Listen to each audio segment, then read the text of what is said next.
Bangladesh cricket ইতিহাসে দ্রুততম bowler এখন নাহিদ রানা। রাওয়ালপিন্ডিতে দ্বিতীয় টেস্টে চতুর্থ দিনে পাকিস্তানের দ্বিতীয় ইনিংসে ১৫২ কিলোমিটার গতিতে বোলিং করেছেন চাঁপাইনবাবগঞ্জ এক্সপ্রেস খ্যাত ডানহাতি এই ফাস্ট বোলার। আর এর মাধ্যমে বাংলাদেশের ইতিহাসে দ্রুতগতির বল করে নতুন রেকর্ড করেছেন পেসার নাহিদ রানা। এই টেস্টের প্রথম দিনে ১৪৯.৯ কিলোমিটার গতিতে বোলিং করেছেন রানা। এবার নিজের সেই গতিকেও ছাপিয়ে গেলেন চাঁপাইনবাবগঞ্জ এক্সপ্রেস।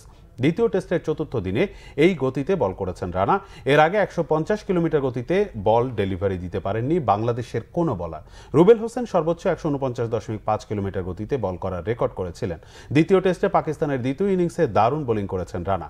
৪৪ রানে পাকিস্তানের ৪ উইকেট শিকার করেছেন তিনি। তার গতির কাছে পরাজিত পাকিস্তান ব্যাটার শান মাসুদ, বাবর আজম, সৌদ শাকিল ও আবরার আহমেদ। ক্রিকেট ইতিহাসে সবচেয়ে দ্রুতগতির বোলিং করার রেকর্ড শোয়েব আখতারের। পাকিস্তানের এই গতির দানব ১৬১.৩ কিলোমিটার গতিতে বোলিং করেছেন ২০০৩ বিশ্বকাপ ক্রিকেটে ইংল্যান্ডের বিপক্ষে। অস্ট্রেলিয়ার ফাস্ট বোলার শন টেইট ২০১০ সালে লর্ডসে ১৬১.১ কিলোমিটার গতিতে বোলিং করেছেন। অস্ট্রেলিয়ার ব্রেট লি ২০০৫ সালে নেপিয়ারে ১৬০.৮ কিলোমিটার গতিতে বোলিং করেছেন, যা তৃতীয় দ্রুততম ডেলিভারি।